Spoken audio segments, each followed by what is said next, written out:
Welcome back to Headlines. It is Tuesday, October 22nd. I'm Wes Austin, and these are today's top stories. Some top secret documents were leaked on Telegram about Israel, and the government so far has no idea who did it.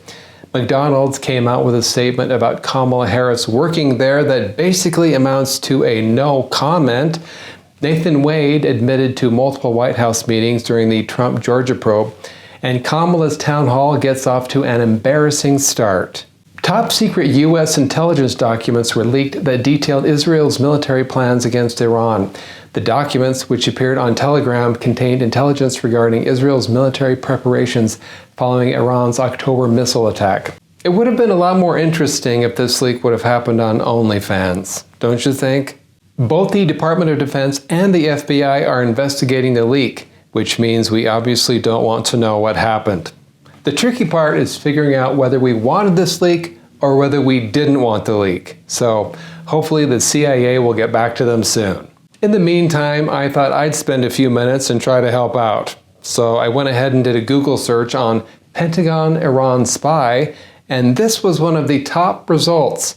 Top Iranian Pentagon aide keeps security clearance despite spying for Tehran accusation. So I don't know if you guys have tried Google at the DoD or FBI, but if you Google that, you can find this, and I think this would be a good place to start. I mean, I don't know if she did it for sure, but it seems like a good place to start. You guys can just owe me one. The Department of Defense is really nailing that whole inclusivity thing. We've got spies from every country at the Pentagon. So the bottom line, if you're worried about military secrets getting out, don't be. They're probably already trending on Twitter. Some are calling it a case of stolen McValor. In an effort to connect with normal people, Vice President Kamala Harris has said that she worked at McDonald's. She grew up in a middle-class home. She was the daughter of a working mom, and she worked at McDonald's while she got her degree. Kamala's touted her McDonald's work experience again and again. I worked at McDonald's. I was a student when I was working at McDonald's. But the reality of McDonald's is that a majority of the folks who are working there today. Mainstream media outlets like the Washington Post, the New York Times, CNN, Politico, and ABC News all repeated her claim about working at McDonald's, and not one of them did a fact check. Can you believe that? In response to the media attention brought on by former President Trump working at McDonald's over the weekend in Philadelphia, McDonald's issued a statement about Trump and Harris. Though we are not a political brand, we've been proud to hear former President Trump's love for McDonald's and Vice President Harris's fond memories working under the arches. While we and our franchises don't have records for all positions dating back to the 80s, what makes 1 in 8 so powerful is the shared experience so many Americans have had. So, in response to requests to verify Kamala worked for McDonald's, McDonald's said, "We don't have records for all positions dating back to the 80s. Well, you'd have to have records of everyone that worked there for tax purposes, right? Unless you paid her in Big Macs and fries. The only thing harder to find than her W-2 is her border strategy.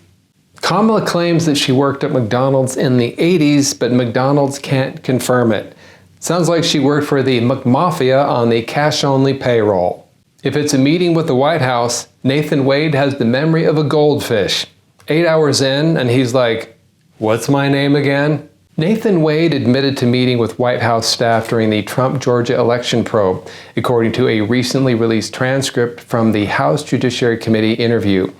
Wade confirmed that he had meetings with White House counsel, but could not recall anything about the meetings. He even acknowledged billing for an 8-hour meeting with the White House, but couldn't remember who was there or what they talked about. Wade billed for 8 hours but remembered nothing? That's not a meeting, that's a paid nap. That's the longest case of selective amnesia since Hillary's email server investigation. Let me take a stab at the meeting. So when the attorney billing by Wade said, "conference with White House counsel," what it really meant was meeting with the White House on how to get political opponent Donald Trump. How did I do? The House Judiciary Committee, led by Chairman Jim Jordan, is continuing to investigate possible political motivations behind the prosecutions of former President Donald Trump.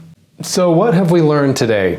You can bill for 8 hours of nothing, forget every detail, and still be more on point than Kamala Harris.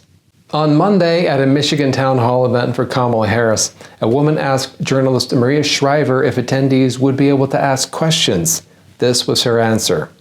You're not, unfortunately. We have some predetermined questions, and hopefully I'll be able to ask some of the questions that might be in your head. I hope so. A town hall where you can't ask questions. Nothing says, "I'm listening to you," like making sure you can't say anything. Kamala's town hall had predetermined questions, or as I like to call them, lines. So basically, it wasn't a town hall, it was just a community theater with worse acting. Thanks for watching Headlines. I'm Wes Austin. Good night.